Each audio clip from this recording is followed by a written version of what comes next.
Bienvenidos todos a esta ponencia. Estamos ya en la segunda jornada del primer encuentro de asociaciones sanpableñas por la cultura.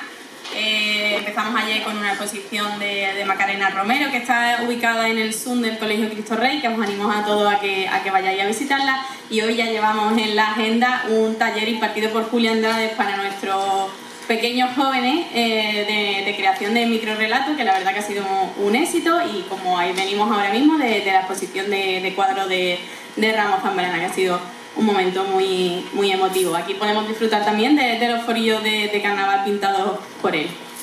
Nada, yo destacar ante todo que esto es un evento cultural que está organizado, además de la colaboración de varias instituciones, por varias asociaciones sanpableñas de la localidad de San Pablo de Uceite, pero me gustaría destacar el tejido asociativo que tiene San Pablo, que es muy rico, y que tenemos muchas asociaciones que colaboran y organizan actividades de toda índole. Bueno, agradecer la presencia de Mari Carmen Mingué, la presidenta de la Junta Municipal, y de Ángel Gómez, el concejal de turismo, que yo sé de primera mano que disfruta mucho con estos temas de historia. Bueno, yo en primera persona pude disfrutar de la ponencia ya de Eduardo en la jornada que se hicieron de historia del ayuntamiento junto con la asociación Taní, y fue una auténtica maravilla. Y no hemos perdido la oportunidad de poder traerla para que esta ponencia sobre San Pablo, sobre un tesoro encontrado aquí en las mesas, pueda ser disfrutado por todos los sanpableños y las sanpableñas. Si me lo permitís, os voy a contar unos datos sobre Eduardo y sobre la exposición en sí, y ya os dejo con él, que es lo importante de esta exposición. Bueno, Eduardo Navarro Cupido es licenciado en Ciencias de la Educación por la UNED, funcionario de carrera de la Junta de Andalucía del Cuerpo Superior de Ciencias Sociales y del Trabajo, y secretario de la Asociación del Patrimonio Histórico y Arqueológico de Jimena de la Frontera, Diosa Taní. Cargo que ostenta con entusiasmo y que se ve reflejado en la coordinación y organización de las diferentes actividades educativas que este colectivo desarrolla en nuestros centros educativos. Es un hombre inquieto y muy comprometido con el patrimonio arqueológico e histórico de nuestro municipio, de Jimena de la Frontera. Hace unos años empieza a trabajar en el estudio del Tesoro de las Mesas, que se encontró aquí en San Pablo de Uceite. Y en 2019, y aprovechando posteriormente la pandemia que atravesamos, se pone con el estudio bien concienzudo, y hoy nos hablará de este hallazgo que hicieron a finales de los años 30, del siglo pasado, unos vecinos agricultores cavando por la zona para construir una vivienda. Un oficial del ejército británico logra acceder a las monedas que se encuentran y se pone a estudiarlas. Y ya no voy a contar que lo cuente Eduardo. Pues muchas gracias a todos por asistir.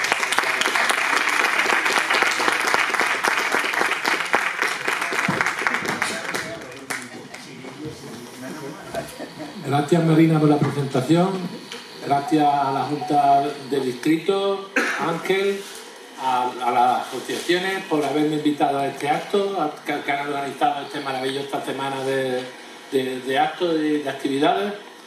Al Colegio de San Pablo, que he estado esta mañana, y ha sido magnífico. Hemos estado con 4 cursos, los niños han preguntado mucho, se lo han pasado muy bien y hemos hecho unas actividades muy bonitas. A la representación de la familia Delgado que está aquí, muy orgulloso de que estén aquí, que estén escuchándonos, de que estén sentados aquí. A mi amigo Bernardo, que es el que ha promovido que yo estuviera aquí, y me ha dado la paliza todo el tiempo. Bueno, y vamos a empezar con esto. Pues yo no sé si conocéis que hay un tesoro muy importante. Bueno, ya tenéis referencia. Un tesoro muy importante en San Pablo. Tan importante que es el tesoro de mayor volumen en los 7 siglos que estuvo, bueno, desde el siglo II hasta el siglo V, que los romanos llegan a ocupar Hispania. Es el tesoro el tercer tesoro de mayor volumen. Sin embargo, es un tesoro muy singular porque solamente en 30 años, con una datación de 30 años, salvo 2 monedas, nos encontramos con las 40.000 monedas. Y esto resulta, y además en una época muy conflictiva, porque esto se sitúa todo desde el año 238 a 268, que se llama Anarquía Militar. Pero vamos, me gustaría... Tengo que contar un poquito de historia, porque si no, no vais a conocer la importancia de este tesoro para los expertos en numismática europeos. Este es un tesoro bastante importante. Es sorprendente porque estoy haciendo un trabajo con Montserrat Cruz, que es técnica del Museo Arqueológico Nacional en Madrid, en el departamento de numismática. Ahora mismo están trabajando en Madrid, pero está trabajando en patrimonio. Y con un experto de la Universidad de Valencia, que es experto en tesoros, en circulación de monedas del siglo III. Ellos se sorprenden porque no se conocía este tesoro en el campo de Gibraltar por los expertos. Hablé con Salvador Bravo, con Margarita García, que son expertos de primera magnitud aquí en el campo de Gibraltar, y no conocían este tesoro. Para que sepáis y que podéis estar muy orgullosos, podemos estar muy orgullosos en el municipio y podéis estar muy orgullosos aquí en San Pablo, porque este es un hallazgo verdaderamente importante. Y ahora vamos a contar un poquito, vamos a meternos en cómo aparece lo que es la historiografía, cómo aparece el tesoro, cómo se venden las monedas, dónde van a parar las monedas, que puede ser muy interesante. Aquí nos encontramos en la calle Romo. En la calle Romo, número 57, está Diego Delgado, Miguel Delgado Plata, perdón, el abuelo Miguel Delgado Plata, está con sus nietos de su hija María, con Paca y con Miguel, y Pedro Fernández es el que está de pie, Pedro Fernández el aceitero. Hay un inglés que es el mayor Thomas, que es el que está en la esquina, y está también el señor con billete inglés, que es Hubert Galway. Hubert Galway le debemos bastante a este caballero inglés, porque estudia estas monedas, hace un estudio muy riguroso, y estas monedas se conocen, que aportan mucha información al siglo III por su trabajo, su enorme trabajo. Y quiero nombrar también a Eva Scalfer, su hija, que desde la Asociación TANI le hemos hecho un reconocimiento. Yo ya lo comenté y lo dije en la jornada de Jimena, y aquí en San Pablo lo voy a decir también al final. Quizás valdría la pena que se le hiciera un reconocimiento, porque Eva Scalfer recibe como herencia la mejor colección de este tesoro, 1400 monedas, y las dona al Estado español. Y están en el Museo Arqueológico Nacional a disposición para que las estudiemos, para que las conozcamos. Y es un acto, desde luego, único, que no había ocurrido nunca antes. Aquí ahí vemos una de las monedas. Una de las monedas esta se encuentra en el British Museum. Es de un usurpador que intenta tomar el poder, Macriano. El reverso es de Victoria. Y nos encontramos otra vez en la misma mesa. Ahí está el aceitero, está Miguel, y ahí está Galway, y está un inglés que no se conoce el nombre, porque Eva Scalfer no sabía el nombre de este inglés que compra también moneda. Sabemos esta es una acera, un capacho que se utilizaba para cargar la leña y el carbón. Sabemos porque me lo comenta Contreras Jimena, que él había escuchado, que lo sabía por la familia, que llenaron una acera entera de monedas. Una acera entera de monedas y la cargaron en una bestia. Son un montón de monedas, desde luego. Entonces, pues, sabemos que son más de las 30.000 que estudia Hubert Galway, y puede considerarse por los estudios. De todas maneras, Montserrat está haciendo un estudio como podríamos, más o menos el volumen que podría tener el tesoro, porque el tesoro aparece a 30 centímetros del suelo en una gran vasija cerámica, llena completamente de monedas. Bien, pues estas son fotos que que Maribel Delgado me ha ofrecido. Hay un conjunto de fotos, lo que pasa es que esta yo las he hecho con el móvil, porque Alicia Arévalo, experta de la Universidad de Cádiz, se ha ofrecido a digitalizar las fotos. Las otras las tenemos digitalizadas para una posible después publicación. Ahí está Miguel Delgado Vera, hijo de Miguel Delgado Plata, Miguel Delgado Vera, junto con sus hermanos, Gonzalo y el padre de Lina, Manuel, son los que localizan el tesoro en una casa en Las Mesas, construyendo los cimientos. Allí, cuando encuentran la moneda, me contaba Lina que fueron corriendo a Jimena a decirle al padre con la gorra llena de monedas: mira lo que hemos encontrado, mira la moneda que hemos encontrado, un tesoro completamente de monedas. ¿Vale? Ahí esta foto que me da Maribel es en el tiempo con el abuelo. Allí está ella y su hermana y unos primos de Ceuta en el cortijo de allí de Las Mesas, pues más o menos por el tiempo de los años, por aquellos tiempos, poco después de la Guerra Civil, porque este tesoro aparece en la Guerra Civil, ¿vale? Durante el tiempo de la Guerra Civil, aunque la moneda se vende en 1951 y 1952. Pero, ¿por qué le llama la atención o por qué tenemos la suerte de que Rubén Galwin encuentre este tesoro?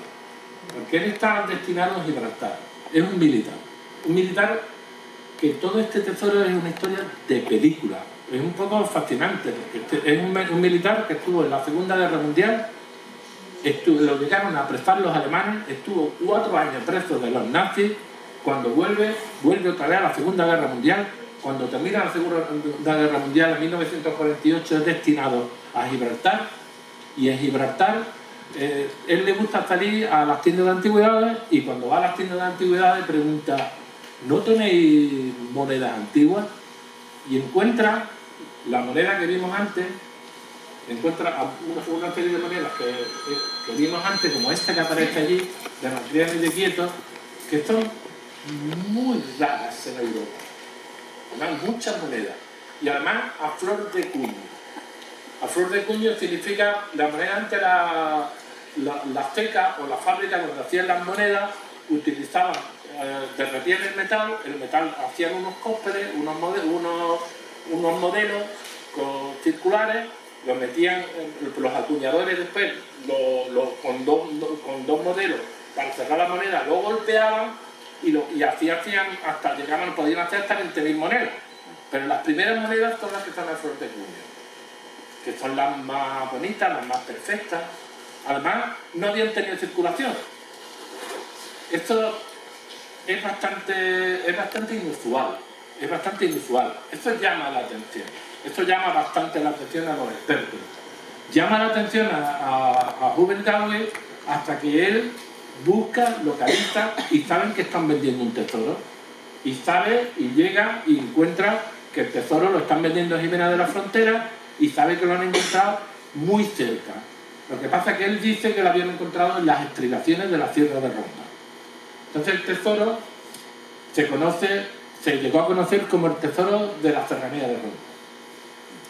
Después se ha llegado a conocer también como el tesoro de Gibraltar. Claro, partió de Gibraltar salió fuera de España, y después cuando lo estudia Martínez Mira, que es el profesor de Alicante, experto, lo llama Jimena de la Frontera 1.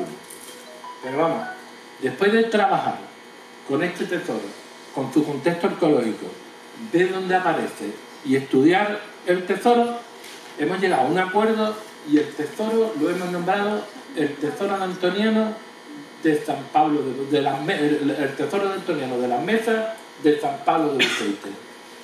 Según me cuenta Isidro Martínez Mira, después, ahora mismo un poco en la historiografía, cuando cuenta los tesoros, ya se incluyen los distintos nombres que tienen. Porque va a parecer que aquí hay 4 tesoros: el de Gibraltar con 30.000 monedas, el de la Serranía de Ronda con 30.000 monedas, el de Jimena de la Frontera. No, todos estos son el mismo tesoro. Uno de los más importantes, ya os digo, de España. Aquí tenemos las fotos de Miguel Delgado, y ahora aquí me gustaría poneros Montserrat Cruz, que es la técnica del museo, hace un vídeo y cuenta un poco lo que es este tesoro. Esta mujer, esta técnico es funcionaria 1, tiene una larga experiencia numismática, y nos cuenta un poco sobre este tesoro para que se vea su importancia.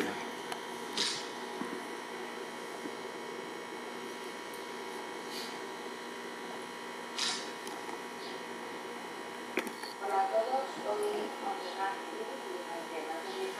trabajado en el gabinete de numismática de la Universidad Tecnológica Nacional. Un poco más de voz. Donde tuve la suerte de entrar en el tesoro de las mesas. El museo guarda más de 300.000 monedas, y muchas de ellas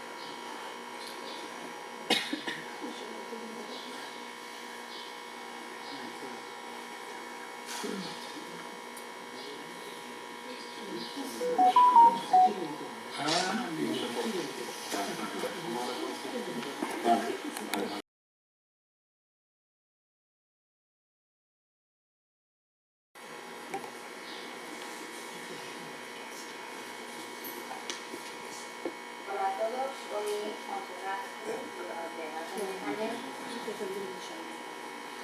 años. Por el micrófono en el altavoz. Está en el proyector, el micrófono del proyector. Ah, Claro, claro. tiene todo.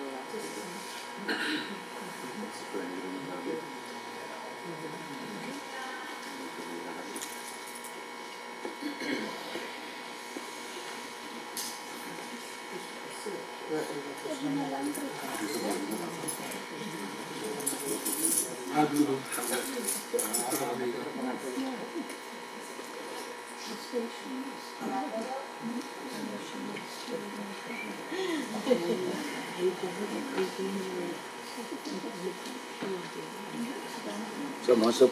Ángel, el micro inalámbrico. Montserrat Cruz, y durante más de 10 años he trabajado en el gabinete de numismática del Museo Arqueológico Nacional, donde tuve la suerte de cruzarme con el tesoro de las mesas. En el museo se guardan más de 300.000 monedas y muchas de ellas provienen de tesoros. Todas son importantes, pero quizás el conjunto que a mí más me ha impactado entre los tesoros ha sido este, el tesoro de las mesas. Y ha sido un impacto a nivel humano, porque es la única vez en la que yo he tenido la oportunidad de conocer a las personas que estuvieron implicadas en la Vuelta a España de parte del Tesoro. Conocer a Eva y a Hugo Escarfe dentro de mi labor como funcionaria dedicada a la protección del patrimonio fue, puedo decir, que el sumo, porque normalmente nuestro trabajo es bastante desagradecido y las alegrías que nos llevamos pues normalmente son pocas. Lo que yo no podía suponer es que después de varios años este tesoro seguiría proporcionándome alegrías, y una alegría para mí es que se celebren estas jornadas, que se celebren estas jornadas en el lugar en el que apareció el tesoro, que estén allí representados grandes investigadores, pero que además esté el pueblo de Jimena. Y especialmente hay una cosa que me llena de alegría, y es que una persona de Jimena, que Eduardo, esté detrás de todo esto. Que él se ponga un poco al mando, no le va a gustar que diga esto, pero al mando. O que por lo menos coordine el proceso a partir de ahora. De este tesoro, otra cosa que me gustaría destacar es el proceso de globalización que ha tenido. Está representado en las mejores instituciones a nivel numismático, y esto hace que gran cantidad de investigadores tengan la suerte de poder acceder a él para trabajar con los fondos. Pero también hay una parte en el lugar de origen, con lo cual pues todos vosotros espero que podáis acceder y, bueno, y conocerlo. Creo que sobre ese tesoro queda mucho que aprender, que nos queda mucho por investigar y mucho sobre todo por dar a conocer. Entonces estoy convencida de que en un futuro vamos a tener grandes sorpresas referentes a él. Por lo tanto, disfrutad de él, conservad vuestro patrimonio y, bueno, espero que en un futuro próximo y no muy lejano pues podamos conocernos. Un saludo para todos.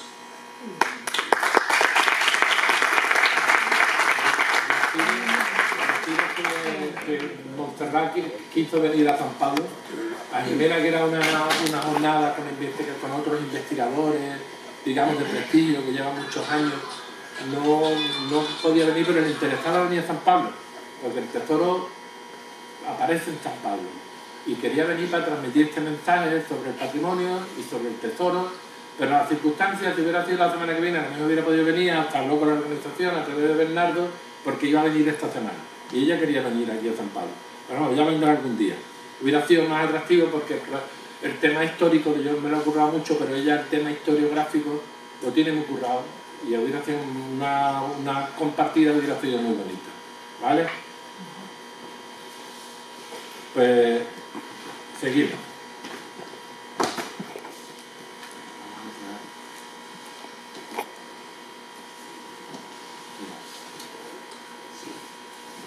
Vamos a hablar un poquito lo que decíamos.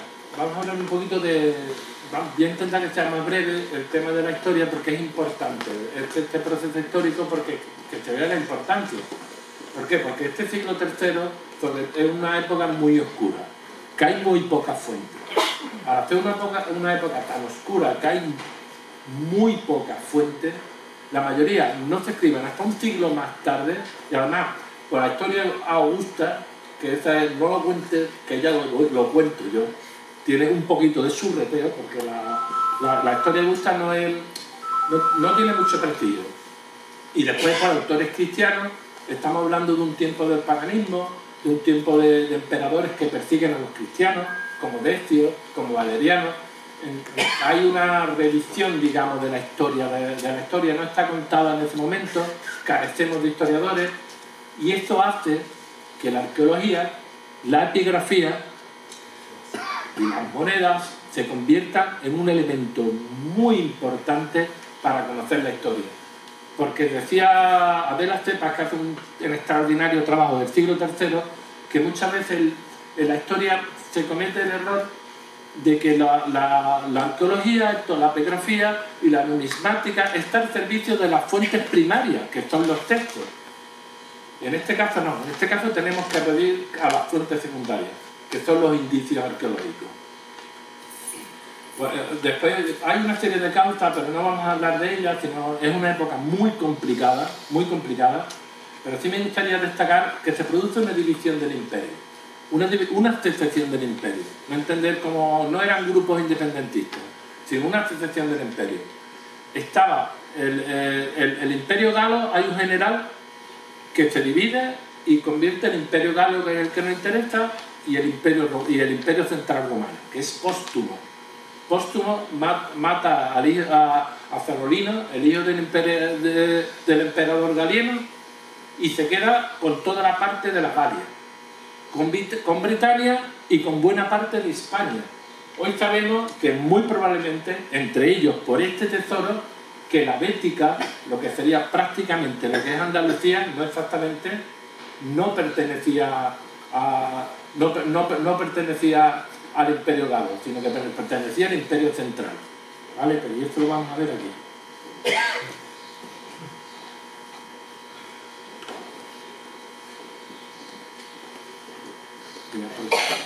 Esto sería un mapa de antes del tiempo del periodo de anarquía militar. Ahí, si vemos, por encima de Alemania, por encima de Rumanía, por encima de Alemania, del Rin, hay bárbaros. Por encima de la Dacia, de Rumanía, toda la parte de Bulgaria, Rumanía, hay bárbaros. En el este, en la parte de donde está Siria, donde está Irán, Irak, ahí tenemos el imperio sassanida, hay bárbaros. Y en África, en el norte de África, parte romano, pero por debajo tenemos los bárbaros también, que son los maoris. En fin, ya fueran los godos, ya fueran los francos, ya fueran los sassanidas. Ahora, el emperador sassanida, Shapur I, es uno de los enemigos más terribles que tiene Roma. Tan terrible que Valeriano, el Shapur I llega a apresar a un emperador romano, a todo un emperador romano, Valeriano I. Lo llega a humillar de tal manera que lo utiliza para subir en su caballo. Y Galieno, su hijo, cuando muere Valeriano, su hijo, que estaba en Roma, se queda con el control de Roma, pero es cuando Póstumo se divide el imperio y vienen los usurpadores Macriano y Quieto, los de las monedas, y se quedan con la parte asiática. ¿Por qué os cuento esto? Vamos a ver, mira, porque más que lo que quiero que os queréis, que lo importante es que llegamos al año 270, muere Valeriano. Este es el imperio romano en este tiempo. Está dividido en tres. ¿Veis cómo está Hispania, como la Bética, bueno, la Bética no es exactamente así, la he dibujado yo, perdón, pero no, para dibujar no soy luego el más artista. Pero, ¿veis cómo la Bética sigue perteneciendo al Imperio Central? Este tesoro demuestra, a una serie de hallazgos, de epigrafía y también de la arqueología, que aquí se luchó, que aquí se batalló. Y este tesoro puede mostrar mucha información y todavía tiene mucho que ofrecernos. Bien, vamos a ver un poco los reinados, pero esto es lo que vamos a ver. Mira, yo lo que he hecho es una línea temporal y he puesto todos los reyes, pero lo que vamos a hacer para hacerlo un poquito más bonito, ahí en cada uno de estos reinados, pues tomamos una muestra de las monedas que había en la visita que hicimos al Museo Arqueológico Nacional para que veáis un poco las monedas. Y en vez de hablar de tantos reyes y tal, vamos a hablar de las monedas. ¿Vale? Pues tenemos Gordiano III, año 238. Esta es una moneda que está dedicada a Securida Perpetua. Hay una mujer con una lanza y apoyada en una columna, la mar de tranquila. Está así de lado, la mar de tranquila. Tenemos Filipo I, su mujer Ostancilia y Felipo II. Filipo I tiene una moneda dedicada a Felicita. Felicita es el culmen, lo máximo que puede llegar al final un emperador romano, para el emperador, para el senado y para el pueblo romano. Hay las monedas, los reversos son magníficos, hay un montón de motivos diferentes a las monedas. Falo, a Eterna, tenemos la Justicia, a Equita, pues todos ellos al final es para conseguir la Felicita. La moneda que hay la moneda de su mujer, de Otasilia, es para la diosa Juno, la diosa Juno conserva, o la Juno conservadora. Y su hijo Felipe II a para Equita. Aquí, para montar un poco, Gordiano III lo elimina Filipo II. Filipo II lo elimina Trajano Decio. Aquí esta gente duró muy poco. Todos los emperadores mueren prácticamente asesinados. Duran bastante poco. Es una época muy conflictiva, hay muchos golpes de Estado. Todo esto se refleja en la moneda. Aquí me gustaría contar un poco este tema de la moneda. Miraron la moneda de la mujer de Trajano Decio. Trajano Decio era un fan de los emperadores hispanos un siglo antes. Habéis escuchado hablar de Adriano, de Trajano, de Marco Aurelio. Pues Trucila Cupresenia Herenio. ¿Os suena Herenio?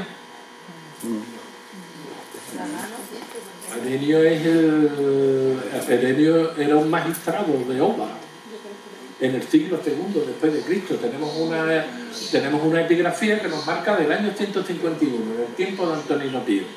Probablemente el Jimenato más antiguo que se conoce. Pues cuando viene un inglés, John Breval, viene en 1726, y cuando ve las epigrafías que hay en el castillo, en el arco de reloj, y ve las epigrafías dedicadas a Lucio Herenio, él relaciona a la emperatriz Estrucila con Lucio Herenio de Oba. Y dice que podía tener un origen hispano, que sabemos si Estrucila era de aquí de San Pablo, o de aquí de la zona. Así que seguimos, vamos a ver un poco. Tenemos aquí Herenio y Hostiliano, son hijos de Decio y de Estrucila. Herenio muere en una batalla con su padre, lo mata un bárbaro, probablemente Galo Teodoriano lo había traicionado. Tenemos una moneda dedicada a Marte de su hijo Hostiliano, que muere de la peste, porque aparte de que había guerra, hubo una peste terrible en estos años. Y después de Decio viene Teloniano Gano y Voluciano. Tenemos dos monedas también. ¿Veis las monedas, no? ¿Te ven? Sí.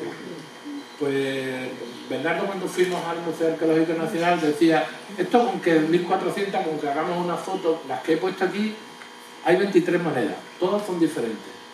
Pues prácticamente de las 1400 hay una, porque incluso las que son iguales tienen, las que marcan los mismos motivos parecidos son diferentes, tienen diferencias. Pero si tenemos que en cuenta que aquí tenemos 23 personajes diferentes y que los reversos son una barbaridad, tenemos una serie de configuraciones increíbles. Es apasionante porque la moneda era el Facebook de ese tiempo, las redes sociales de ese tiempo, porque las monedas llegaban a todos los rincones, tenían una función propagandística y política para que todos los emperadores marcaban pues, la salud, la felicita, la ternita, los dioses estaban con ellos. En este caso, por ejemplo, vemos que la Treboniano Urano está dedicada a la nona. La nona era una entidad de Roma que lo que hacía es darle trigo para un año, el aceite y el trigo al pueblo romano. Y en este caso lo que tiene es una prueba, porque en el puerto de Ostia, que es donde llegaba toda la gente de la ética, los vinos de distintas zonas de África, le dedican culto a la diosa nona. Y en la moneda aparece la nona. Porque el emperador lo que dice, yo alimento al pueblo. Lo mismo que en este caso, su hijo evoluciona, aparece un templo y significa el sentido religioso de los emperadores, el culto a los emperadores. ¿Vale? Como Traiculio Nono, la nueva herencia, la nueva generación. Tenemos después a Emiliano y Cornelia Supera. Estas monedas son bastante curiosas, son de las monedas más importantes. Una moneda de Cornelia Supera puede valer una pasta, porque Cornelia Supera solamente hay 2 monedas en España y muy pocas monedas, porque su marido Emiliano estuvo solamente 3 meses en el poder, poco más de 3 meses en el poder. A Emiliano tiene 34 monedas en el tesoro de las mesas aquí en San Pablo de los Feites. Pero yo he contabilizado en España 43 y 34 están aquí en las mesas. De Cornelia Supera 2 y una está en las mesas. Estas monedas estuvo muy poco tiempo, pero son extremadamente raras. Y ya llegamos a Valeriano. Valeriano, su esposa Mariniana. Valeriano, la esposa Mariniana había muerto. Y Mariniana es muy interesante este tipo de moneda porque es la consecratum, la divinización de los herederos. Tiene un pavo real que es el símbolo de Juno y ese símbolo de cómo van a los dioses. Habéis visto todas las monedas, era muy fácil, porque hicimos más de 90 monedas, pero era muy fácil coger 23 figuras diferentes porque las 90 que cogimos eran 90 diferentes y porque no nos dio tiempo más. Si no hubiéramos cogido montones de monedas diferentes. He intentado traerlas más atractivas. Galieno, el emperador Galieno, digamos que es el más importante porque era que nos interesa con referente a este tesoro. Galieno, estamos en una época que hay más de 20 emperadores durante el tiempo de la anarquía militar y 50 usurpadores en 50 años, y él estuvo 7 años gobernando con su padre y 8 años gobernando en solitario. Es decir, fue un gobierno extremadamente largo. Tenemos 20.000 monedas de las 30.000 estudiadas de Galieno y tenemos 3.889 monedas de Cornelia, de su esposa Salolina, que indica la importancia de Salolina, como era muy conocida, la importancia y probablemente el poder que tenía en la ceca donde se fabricaban las monedas. Entonces, Valeriano y Salolino, que eran los hijos de Galieno y de Salolina, ¿vale? Tenemos monedas diferentes, muy bonitas esta de Iove creciente, de Júpiter cuando era un niño, en la cabra maltea que le arranca el cuerno y la fertilidad, que después el cuerno es el que reparte las monas y los trigos para el pueblo, los vinos. Tenemos una moneda de Macriano, Tholimbistus, era una religión que en ese tiempo estaba. Constantino, que es el que introduce el cristianismo, aparece al principio con la corona del Tholimbistus. Y tenemos también una moneda de Quieto. Estos dos usurpadores son los que llaman la atención, ¿acordáis? Los que llaman la atención, para que Galway localice el tesoro, compre la moneda, el tesoro no se disperse, se estudie y por eso lo conocemos. ¿Veis cómo lo que hablamos de la flor de cuño? ¿Veis esta moneda cómo es tan más afinada, cómo se ven perfectamente las imágenes? Tanto la de Macriano como la de Quieto, ¿vale? Y tenemos a Póstumo. Póstumo es el que mató a Saladino, el que era el primer emperador del Imperio Galo, que lucha con el Imperio Romano. Nos encontramos en un momento que Hispania puede ser un lugar que existe una guerra civil, y este tesoro es un punto importante. ¿Pero por qué es un punto importante? Pues vamos a ver ahora. Este es un mapa de elaboración propia, con los 20 tesoros más significativos, más importantes. Los otros no se conocen exactamente, de todos los tesoros de la década del 260, de la década entre el 260 y 270. Gobierno y Claudio II, su sucesor, que muere en el año 270. Se supone que en el año 270 Hispania ya había sido recuperada completamente. Aquí nos tenemos, para que hagáis una idea, contabilizado los datos que tenemos. Hay que tener en cuenta que se han estudiado 30.000 monedas, pero había 40.000. El 85% de todas las monedas que aparecen en toda Hispania en esa década, que nos ofrecen mucha información, el 85% están en las mesas en San Pablo. Y ahora entramos en la Bética y nos centramos un poquito en la Bética. La Bética, los miliarios marcaban los hitos, los mojones que marcaban en la carretera. Aparecen 3 miliarios dedicados a Póstumo. Uno en Navarra, otro en Burgos y uno en Guadix, en Asti. Esto da motivo para decir, no, hombre, entonces la Bética, si hay uno en Guadix, la Bética pertenecía al Imperio Galo, porque Póstumo es el emperador del Imperio Galo. Pero Asti, Guadix, si habéis visto el mapa de la Bética, no pertenecía a la Bética, porque la Bética, este es un mapa que hace Ángel Busto, un profesor de la UCA que tiene publicado en internet. Veis el símbolo del perfil de Andalucía y veis el perfil de la Bética según distintos autores. Pues Asti Guadix se queda fuera. Se queda fuera y no pertenece a la provincia de la Bética. Entonces no.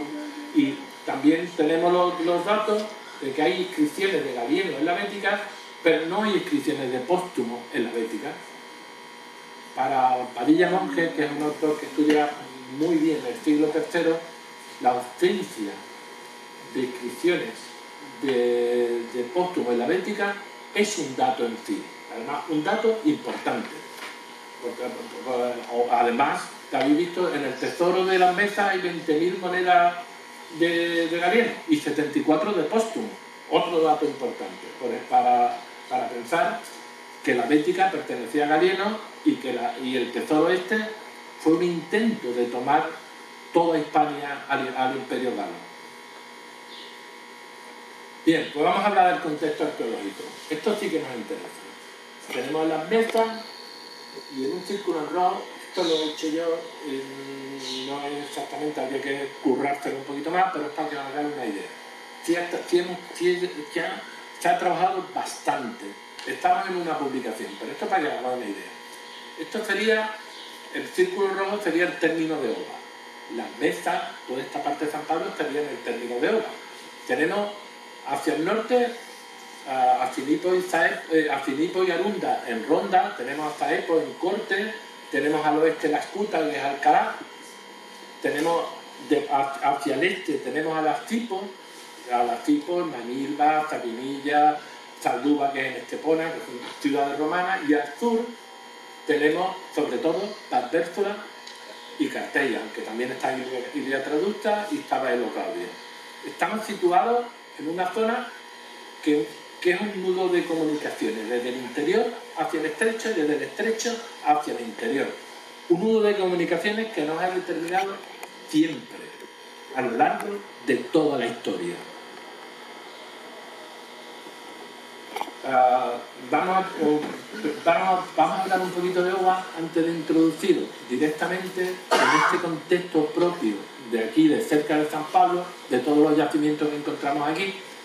Aquí tenemos, esta es una recreación del arquitecto Reina sobre el templo y la puerta de entrada en el castillo, lo conocéis, ¿no? Esto es lo que da a los Gargantas. La muralla oriental, la que da a los Gargantas, que es por donde está la ciudad. Allí estaba el templo. Pues en el estudio del basamento del templo, ellos comentan, Tabales, Pajuelo y Raquel, comentan que hay refuerzos en el siglo II y en el siglo III. Esto coincide un poco con toda la información que llevamos del tesoro. De todas maneras, quiero comentaros que la historiografía, que las destrucciones que aparecen, es muy difícil precisar las destrucciones. Y hay muchas críticas cuando se ha ligado destrucciones directamente de querer hacer hipótesis directamente con destrucciones y con tesoros. No. Aquí se está estudiando seriamente. Y se trata de hacer un relato histórico. Y es una realidad que el templo se modifica en el siglo III absoluta. Que no se sabe con precisión, pero lo es. Lo mismo que la muralla, lo mismo que la muralla que da hacia el oeste, hacia el pueblo, a lo que es el actual pueblo de Jimena de la Frontera, que si miramos hacia aquí, hacia San Pablo, nos encontramos el río Guadiaro y un grupo importante de yacimientos. Aquí en San Pablo hay un grupo importante de yacimientos. Yo me gustaría que os hicierais la idea que si Jimena tiene el castillo y la estación tiene el convento, aquí habéis encontrado un tesoro importante y hay un importante número de yacimientos romanos. Aparte de la fábrica de artillería que se monta aquí, y aparte de que hay muy cerca también hay abrigos, porque hay abrigos en toda la zona, abrigos rupestres, ¿vale? Pero hay un importante número de yacimientos romanos, además de que tenéis ¿cómo se llama? La lucerna. La lucerna, muy bien. Tenéis la lucerna, tenéis también, este tesoro es de bastante importancia y este tesoro estamos trabajando y este tesoro se va a conocer como el tesoro de las mesas de San Pablo de Luceite, ¿vale? Y ahora, ¿dónde está la zona de las mesas? Yo claro, supongo que aquí decirlo por si alguno lo conoce, esto es una foto desde las mesas. No exactamente donde estaba la casa de los Delgados, pero esta es una foto de las mesas y las casas que están más cerca del río y las casas que se ven al fondo es San Pablo. Las casas que se ven al fondo es San Pablo. Estamos en San Pablo. Bien, esto es un estudio que hace Margarita García y colaboradores, con Domingo Marcal, con Arroquia. Esto es un estudio que hace sobre una catalogación de yacimientos en el campo de Gibraltar. Yo no los he indicado los yacimientos, porque los yacimientos, primero que me gustaría transmitir la importancia de que se conserven, la importancia que se estudien, la importancia que se conozcan, y que por eso da un poco de miedo, porque para que nos sirva, para que después vayan a buscar, por ejemplo, que esto trae a gente como un pita-pita. Tenemos que, con detectores, tenemos que concienciarnos que tenemos un importante legado, que San Pablo en el ámbito de la arqueología, en el mundo romano, tiene una importancia. Hay unos yacimientos importantes. En uno de estos yacimientos, hay yacimientos cercanos que tienen estructuras, que hay alfares, porque hay un estudio también de David Godoy que habla que muy cerca hay un alfar romano donde se fabrica cerámica. Y aquí he puesto una imagen de una villae, pero esto sería, lo pongo, tan solo es un ejemplo, porque si vemos los estudios es fascinante. He trabajado bastante el tema este de las villaes, es un tema fascinante, y si vemos los distintos estudios, pasa como con las monedas. Hay tantos tipos de villaes como villaes hay, prácticamente. Aunque sí hay unas pautas comunes. hay una serie de conceptos que cuando hablamos del fundo y la vellay sería la parte donde vivían los señores y el fundo es la parte que se cultiva, la tierra. Aquí tenemos en cada uno de los cerros hay yacimientos, sabemos que hay yacimientos por los estudios de Margarita García y colaboradores, por los estudios de David Godoy y porque hay estudios anteriores, sabemos que hay yacimientos romanos, sabemos que hay un importante, que son valles muy fértiles, con una importancia económica, porque estos yacimientos tienen hay un conjunto importante de yacimientos. A mí me gustaría contaros, porque esto me parece que va a interesar bastante, y esta es la ley irmitana. Los romanos tenían costumbre de escribir en cobre. Hay un Caballo Rufino, un experto catedrático en Roma, habla que hay menos de 40, hablaba de 35, 36 tablas de este tipo que hablan de leyes municipales en España, de las cuales 30, la mayoría, están en la Bética. Quizás una de las más importantes es la ley irmitana, porque son 10 placas y es una ley municipal completa.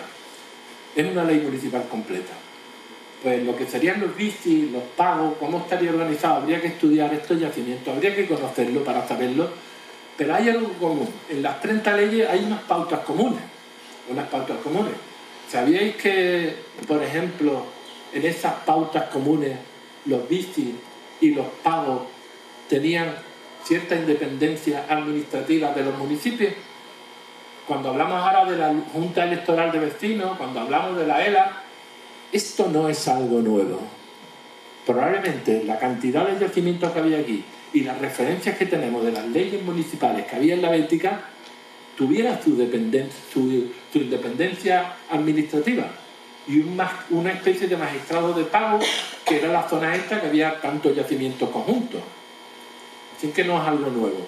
No se puede vender que es algo nuevo. Bien, además del tesoro, ya aquí habría que incluir el tesoro. Aquí tenemos la Lucena. Ha aparecido un mosaico en Marchenilla, que está cerca del Guadiaro, cerca de los Gargantas, perdón. Está muy cerca de aquí, muy cerca de Oba, muy cerca de aquí. No tenemos, Ángel lo estudió en su día, no sabemos dónde están los restos de este mosaico.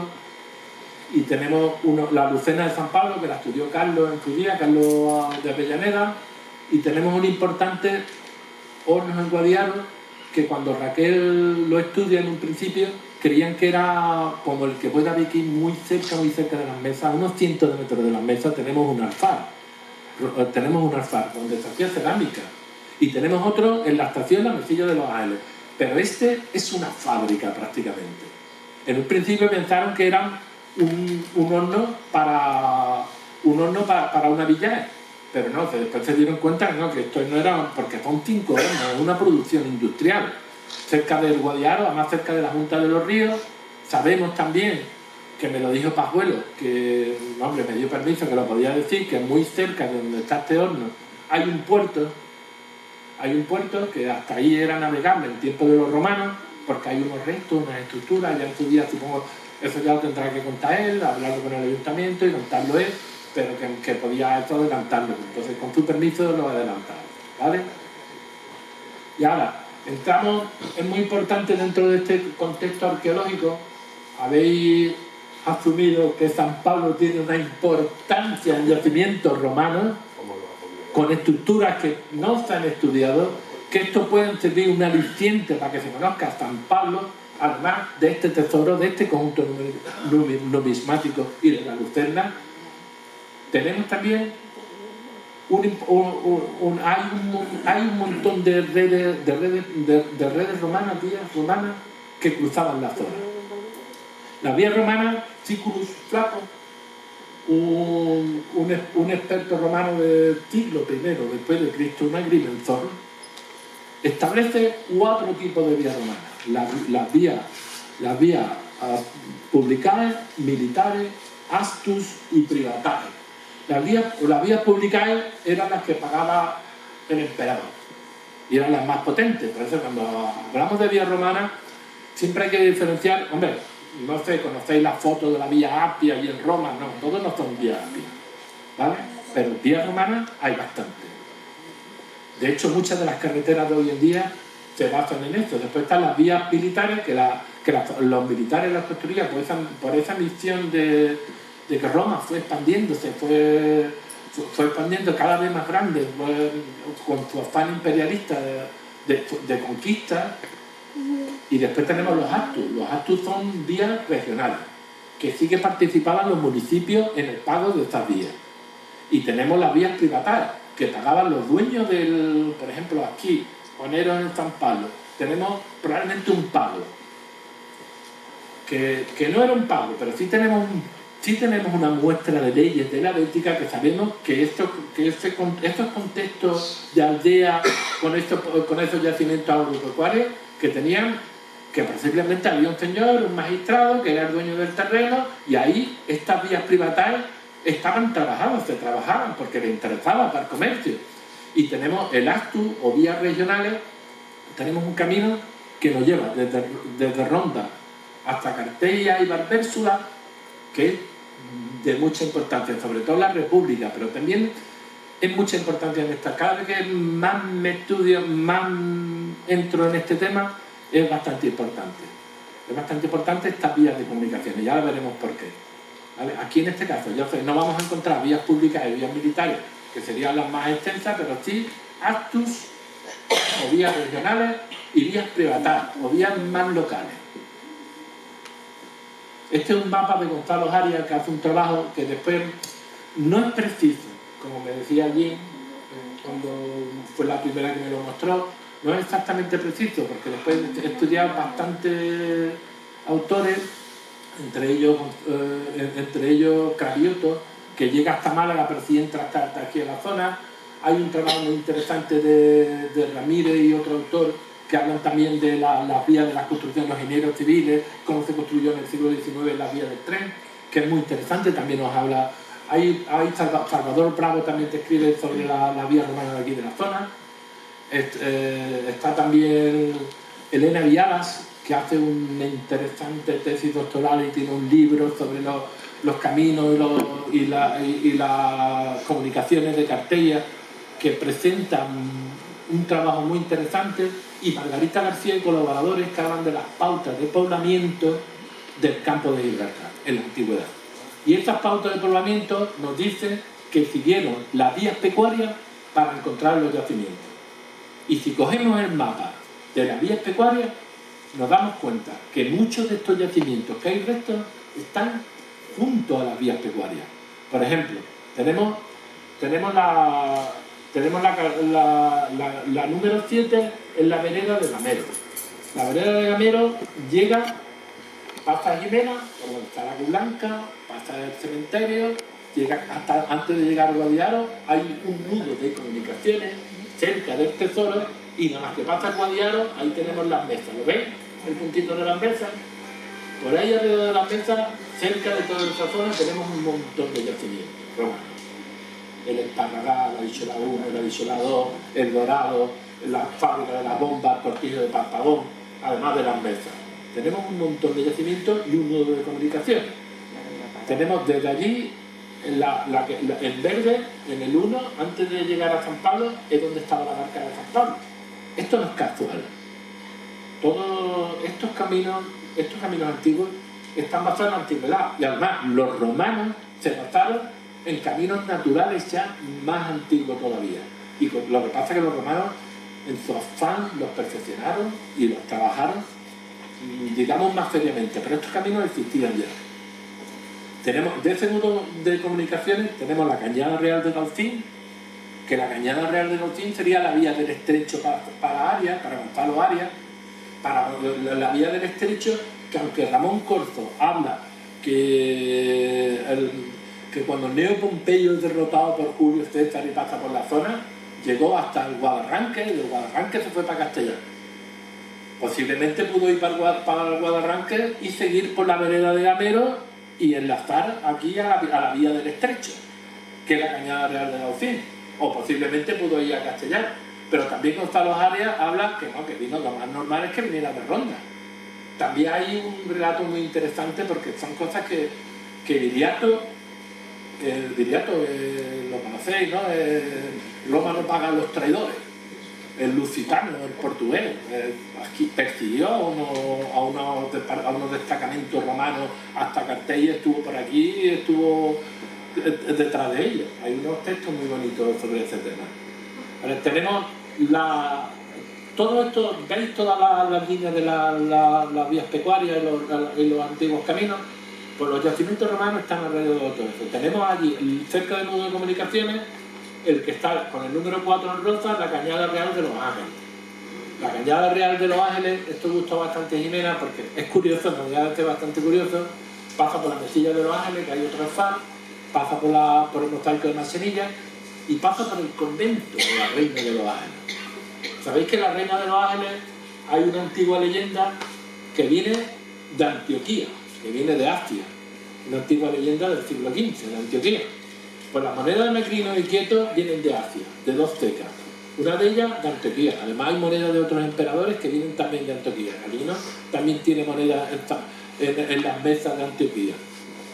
Así que bastante curioso porque enlaza, si ya antes hemos enlazado los erenios que están en el castillo de Jimena de la Frontera y ahora hemos enlazado la Reina de los Ángeles con el tesoro,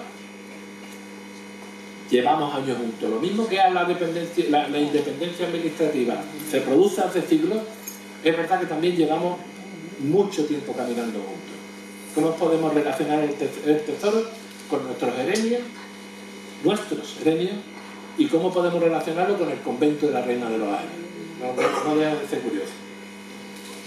Ya les contaron un poco, los niños han estado sembrados, los niños de San Pablo, vuestros niños, ha sido magnífico cuando les hemos contado lo de los antoninianos, cuando les hemos contado el tesoro, ha sido con 70 niños hoy ha sido un día magnífico, han preguntado muchísimo, están interesados, han estado muy atentos, lo han vivido muy intensamente, ha sido un día genial aquí en San Pablo, la verdad que es muy bueno, muy bueno.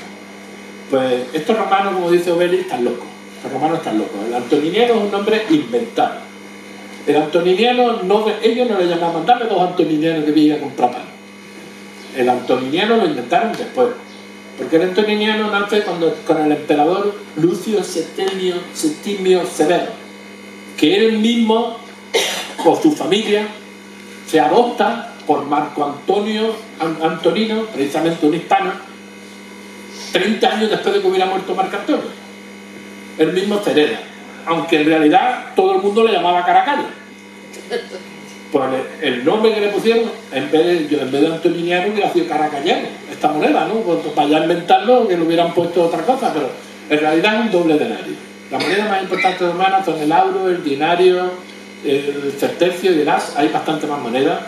Pues en realidad estos Herbero Arbiñana, que es una experta de primera línea, habla que y David Baskin, un inglés también muy experto, hablan que aunque tiene un valor de 1,5 denarios, le llamaban un doble denario. Y es conocido como un doble denario. Habéis visto que todas las monedas que aparecen de emperadores tienen un radiado, que son los que le diferencian del denario. Una corona radiada, con este símbolo hacia el sol. Y las emperatrices tienen una media luna. Entonces, un denario de un antoniniano es muy fácil de distinguir por las coronas radiadas y por la media luna. En el ámbito anglosajón, el antoniniano se llaman también radiados por este motivo. La moneda esta llegó a perder la plata absolutamente, porque se produce una inflación desbocada. Pero sin embargo, las monedas que vienen de Asia, que son un 15% de las 30.000, 4.500 monedas, tenían 4 o 5 veces más contenido de plata que las monedas que venían de cecas como la de Roma, o la ceca de Vinaminasio, o de Mediolano, ¿vale?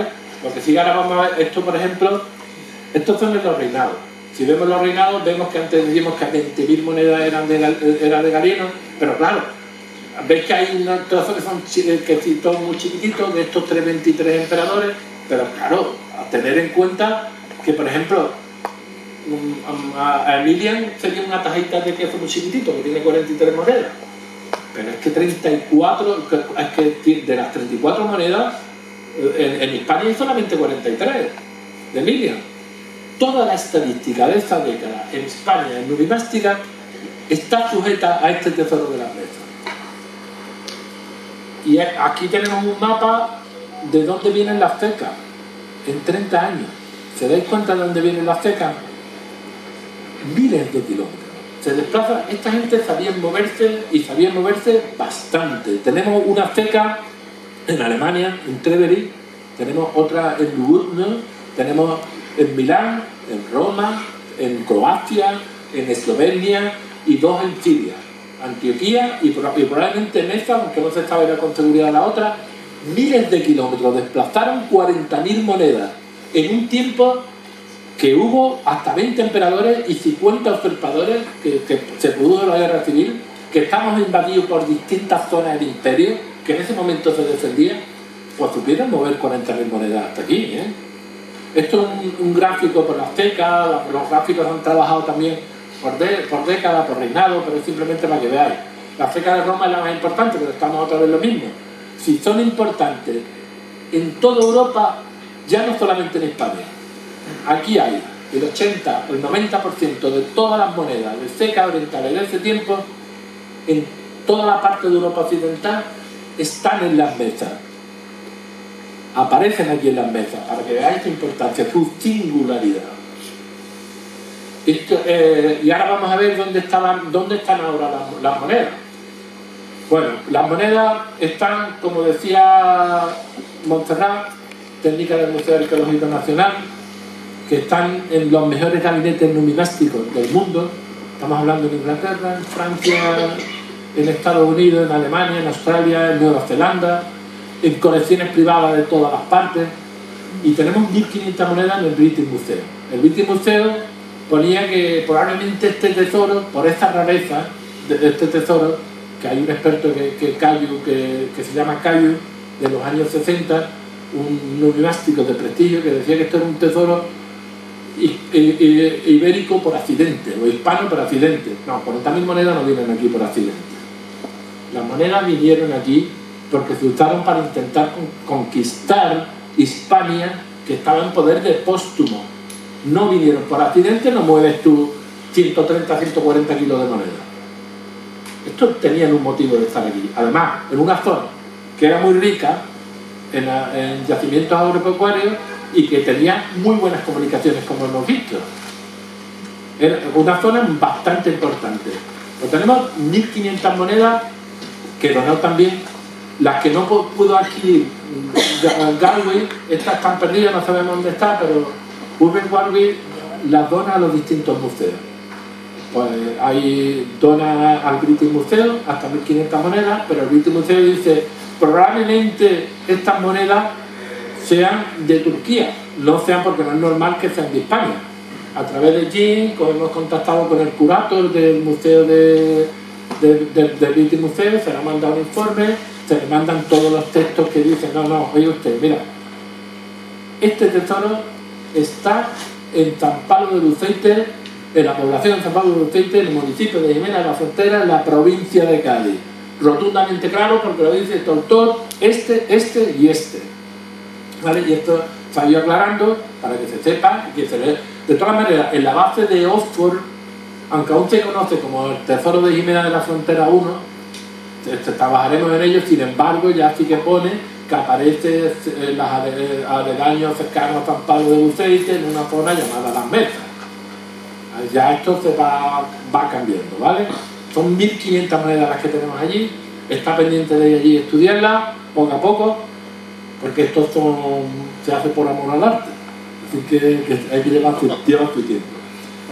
Hay 40 monedas que aparecieron en el ayuntamiento, 40 monedas que eran propiedad, probablemente hablan de Vargas Machuca habla que eran de propiedad de María Vallecillo, que las estudió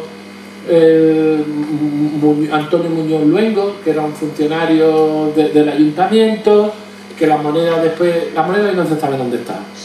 Sabemos que Cristol y Noní, dos arqueólogos, sobre todo Cristol me dice Isidro, que sí, Isidro tiene escrito que es reconocido en todo el mundo del movimiento del siglo III, y para él Cristol son palabras mayores. Cristol llega la información de las monedas por Eduardo, un profesor que había aquí, Eduardo López Mejía, en Jimena de la Frontera, le pide las monedas a María Delgado, la tía de Maribel y de Lina, le pide las monedas, y nos contaba Juana Domínguez, su nuera, que después ya no se la devolvió nunca. Estas son las monedas que estudia Cristol y que estudia Noní. Y esas monedas no se llegaron a devolver nunca. Esas monedas se han perdido. Sabemos que, bueno, tenemos la suerte que el British Museum, a través de Jim, están disponibles, están abiertos para que podamos estudiar. Es una representación muy buena.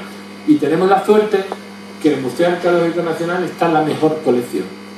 Y está en la mejor colección por el acto altruista y único. Además, esto se produce en 1985.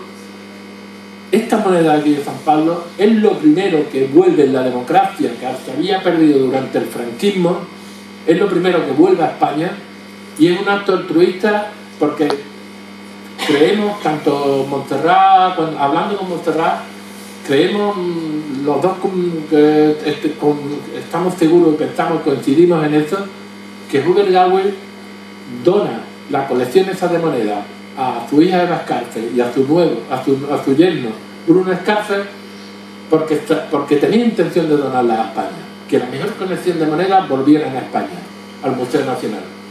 A mí me gustaría hablar un poquito de este expediente, porque ese expediente es muy curioso, ya un poco para terminar, porque no sé si estaréis cansados, porque este es un detalle único. Esto no sé, habéis escuchado que ha vuelto Cofa porque lo hayan regalado por un acto altruista, porque 1.300 monedas, 1.394 monedas, que sabemos que son verdaderas, la de Cornelia supera hasta aquí. Y hay un importante número de monedas de Macriano y Quieto que son muy singulares, y hay monedas de Ameriano que son muy singulares. Esas 1.300 monedas, 1.394 monedas valían una pasta, y esta gente las dona. Pues ella vive, Eva Scaffer, la hija de Hubert Gawain, vive en Australia y manda una carta al Museo Nacional y dice: tengo esta colección y me gustaría entregarla y tal, y no sé qué. Claro, cuando llega al Museo Nacional, sabéis que el Museo Nacional es el Prado, el Museo Arqueológico es el Museo Arqueológico Nacional, o más, hay una diferencia, pero claro, desde el Prado se lo mandan a Eduardo Ripoll, ya aparece otro Eduardo por ahí, antes teníamos Eduardo, pero Eduardo Ripoll en este caso sí favorece. Si no llegase por Eduardo Ripoll, bueno, sobre todo fundamental, Eva hace un acto hace un acto absolutamente increíble, donando estas monedas para que las podamos conocer, para que se puedan estudiar. Las tenemos disponibles.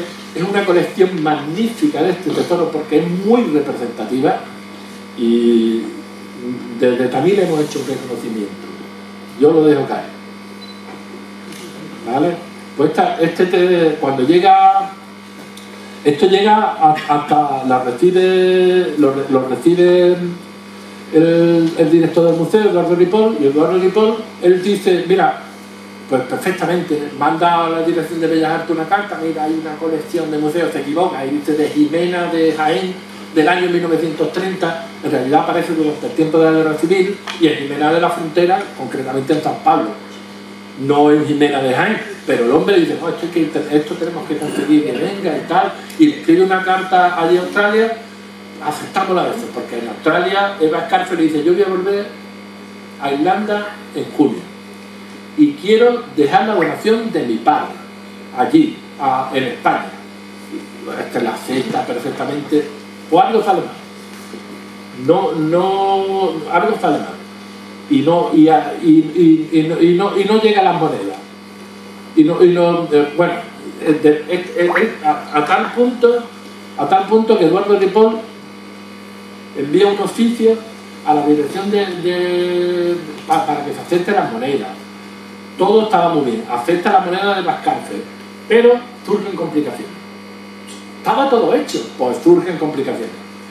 Y llama Eva a Eduardo Ripoll por teléfono desde Australia, le dice: si en 2 semanas yo voy a ir a España, si en 2 semanas no acepta la moneda, yo se la voy a donar al gobierno de Australia para que se estudie, para que las tenga juntas, ya irán allí gente a estudiarla.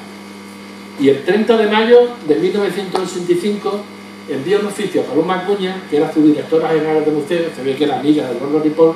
El texto deja de ser de carácter administrativo y ya le dice un poco como enfadado, le dice a Antonio Montero que le dijiste que el asunto está en manos de la jefa de dirección del museo, la cual manifiesta que está agobiada del trabajo y que no ha podido ocuparse del asunto, cuando la política estatal e internacional es de recuperar patrimonio y se nos ofrece la repatriación de una colección salida en 1932. Le parece un asunto muy grave y llega a decir, si la prensa se entera de esto, vamos a quedar a la altura del betún. Y además me dice que si hace falta, yo voy a Irlanda, yo me encargo de recoger las monedas, yo las llevo directamente hasta la embajada para que vengan a España. Yo creo que le faltó decir, si hace falta yo me voy nadando a Irlanda y me las traigo en una mochila. Yo creo que le faltó eso en la carta. Pues esta carta cunde. Al día siguiente manda la jefa de dirección del museo, que la pobre estaba liada, una instrucción del señor ministro, por aquel tiempo Javier Solana, lo mismo que dije Jimena, lo digo ahora gracias a Javier Solana, porque actuó con inmediatez, porque esta mujer en breve ya iba a venir a Irlanda y quería devolver las monedas a España. Un oficio a la jefa de servicio, hay una instrucción del ministro que las monedas vengan a España. Y además, que se haga un reconocimiento expreso a Eva Scalfer y Bruno Scalfer por tan magnífica donación. Y a partir de ahí, pues todavía surge algo.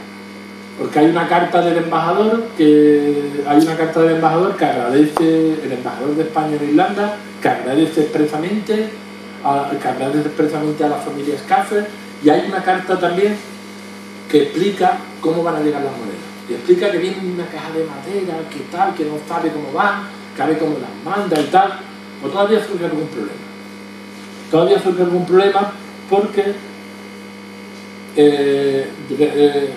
recibe una carta el 8 de julio, ya había hecho la donación el 13 de junio de Scalfer, el director del Museo Arqueológico Nacional, Eduardo Ripoll, una carta que le explica muy bien. Eva y Bruno Scalfer son amantes de la numismática, esto lo sabía su padre, y son amantes de España.